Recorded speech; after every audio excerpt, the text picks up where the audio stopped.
everybody, and welcome to the WildWeiler Weekly Wrap. As always, I am WildWeiler.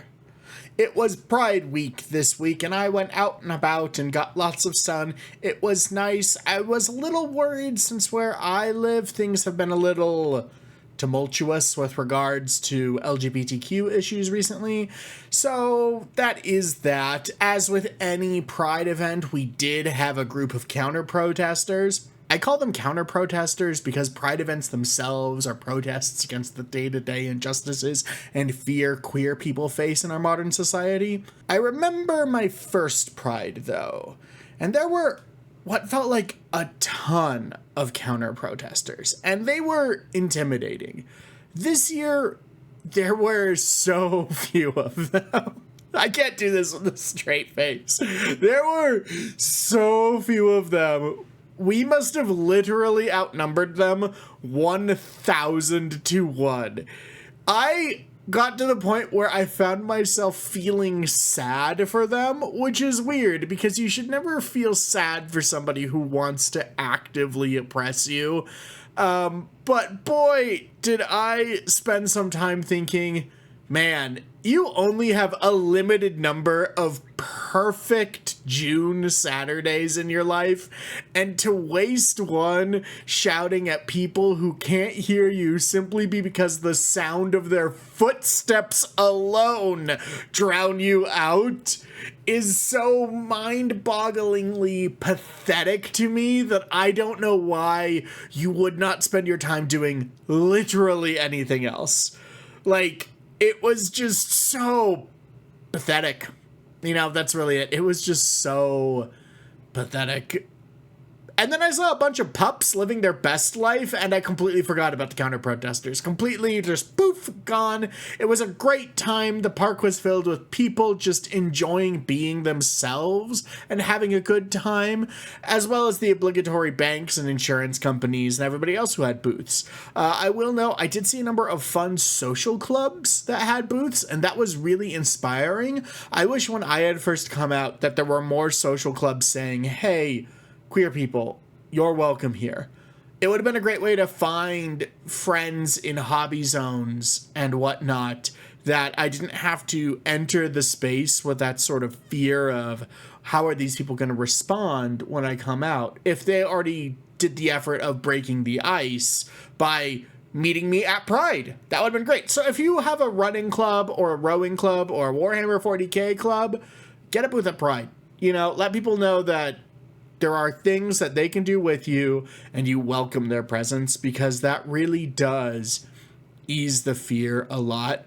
I have a much longer talk on this exact topic coming up on the channel tomorrow. I've written the script for it. This segment got really long and I was like, I'm going to break it out into its own video. So stay tuned for that because I still have to record it because, like I said, it got really long when I was writing the script. But I encourage you to tune back in tomorrow and check that out.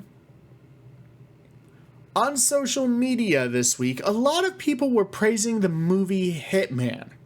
No, not Hitman, but Hitman. Hitman is a romantic action comedy movie that has gotten really good reception. Like 97% on Rotten Tomatoes, really good reception. Which is a shame because I did not like it. Hitman starts off simple enough. A university professor moonlights as a sound technician for the New Orleans police, running the wires on undercover cops, and through circumstances ending up becoming one of the undercover cops wearing a wire. And this is all the setup stings for people looking to solicit murder for hire, i.e. hire a hitman. And that's sort of the setup. The problem is the movie can't settle on a pace or tone. At times it feels like we're rushing from the next gag or scene, and then the next gag or scene is a lengthy philosophy lecture meant to prepare you, the viewer, for some choices the movie is going to make later. So I am quite confused because it's not super well laid out structurally in this regard. It's slow when it should be fast. It's fast when it should be slow. It's a little what happened going on. And then there's the murder. And I don't think that's a spoiler because the movie is called Hitman. So there's a murder, and it's hard to tell as a viewer how serious we are supposed to take this murder. Because initially, the characters take it very seriously. But then, in one of the pivotal scenes of the movie, the best scene actually, like far and away, best scene, it's brilliant in its editing, acting, and directions. It's an amazing scene. If the whole movie was the quality of this scene I'm about to talk about, it would be 8 out of 10 on my scale, easy. But we're not there yet. In this scene, the characters are clearly enjoying themselves and having a good time and sort of laughing and whatnot. It's complicated to describe without getting spoilery, but the point is, it's once again difficult to tell how serious you, the viewer, are supposed to take it. So we're back to sort of comedy. The very next scene has the most chilling murder in it that I have ever seen in a movie, and the characters that perpetrate it are absolute sociopaths, and we just pretend that it doesn't happen for the rest of the movie. It is bonkers, it is weird, it is upsetting. I don't know why they shot the movie this way, I don't know why they wrote it this way. It is completely confusing and absolutely mind-boggling. I don't understand at all, but that's the whole thing about the movie.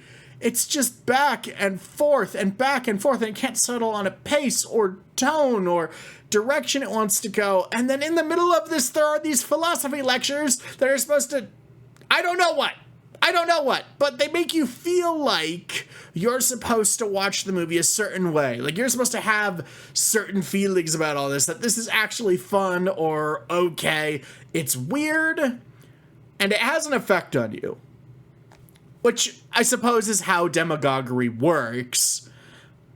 But at the end of the day, I did not enjoy the movie Hitman. Well, I didn't enjoy this movie Hitman because I didn't enjoy the other one either. It's weird, it's oddly paced, it makes no sense at a lot of times, and that's okay. Most people seem to have enjoyed it. Your mileage will vary. I give Hitman a 4 out of 10. It was not worth the time I put into it, but it is on Netflix, so if it sounds interesting to you, or you, like me, are swayed by the people online talking about it, check it out. Why not? It's free, and it's not like it's actively damaging to you. Finally, it's time for the train game of the week.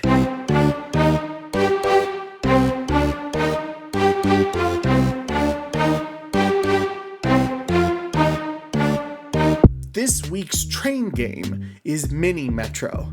Mini Metro is a visually simple but intellectually complex rail management game. While building a tableau worthy of any major city's mass transit system, you try to accommodate an increasing amount of passengers, stations, and a widening service area. This game has so many different maps that there's always a challenge, and they all sort of simulate different real-world urban areas, and it's interesting to see how simple you can render, say, central London, New York City, Paris, and still make it recognizable. The game is simple, elegant, and beautiful. It unfolds at a relaxed pace that remains challenging throughout, and can be played relatively quickly for rail games. If I'm honest, a game does not last hours. You try and you try, then you try a different city, and it's fun, and it's short, and it's snappy. After playing only a few of the dozens of maps available, I can safely give Mini Metro a 7 out of 10. That does it for this week. On YouTube, the penultimate episode of my Warhammer 40k Space Marine Let's Play is coming up. As always, thank you for watching, and have a wonderful day. Bye-bye.